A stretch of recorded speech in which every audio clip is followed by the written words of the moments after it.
Le logiciel CCleaner peut être personnalisé selon vos souhaits. Vous pourrez comme cela modifier le comportement de l'application.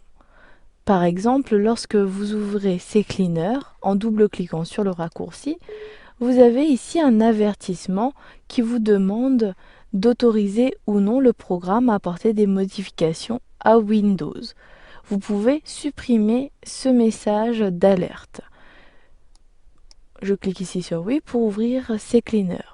Vous avez également la possibilité de décider de ne pas supprimer les éléments de votre corbeille qui datent d'aujourd'hui, lorsque vous utilisez notamment la fonction vider la corbeille dans le nettoyeur. Pour accéder à ces différents paramètres, cliquez sur Options dans le volet de gauche. Puis à droite, sélectionnez Avancer. Avancer se situe plutôt en fin de menu. Puis à droite, vous avez toutes les options concernant le paramétrage de CCleaner. Donc ici, je souhaite notamment vous montrer qu'il est possible d'ignorer l'avertissement du contrôle de compte utilisateur. Je vous conseille de cocher la case en cliquant tout simplement sur la case à gauche.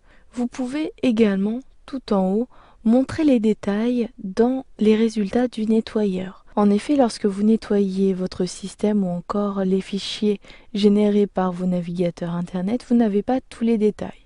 Vous pouvez cocher la case si vous souhaitez ajouter cette option-ci. Vous pouvez ici supprimer les fichiers de la corbeille s'ils datent de plus de 1 jour. Je vous avais parlé de cette option avant d'ouvrir CCleaner. Cela vous permettra, au cas où, si vous vous êtes trompé dans la suppression d'un fichier, de pouvoir le récupérer depuis la corbeille. Ensuite, lorsque vous lancez le nettoyage à partir de CCleaner, l'application ne se ferme pas automatiquement après le nettoyage. Si vous ne souhaitez pas à chaque fois fermer CCleaner, sélectionnez l'option Fermer le programme après le nettoyage. Vous avez comme cela plusieurs autres possibilités depuis cette liste. Vous avez peut-être remarqué que lorsque vous sélectionnez une option ou encore vous désactivez un paramètre depuis l'application CCleaner, celle-ci prend effet de suite. Vous n'êtes pas obligé de cliquer sur Enregistrer pour valider les modifications.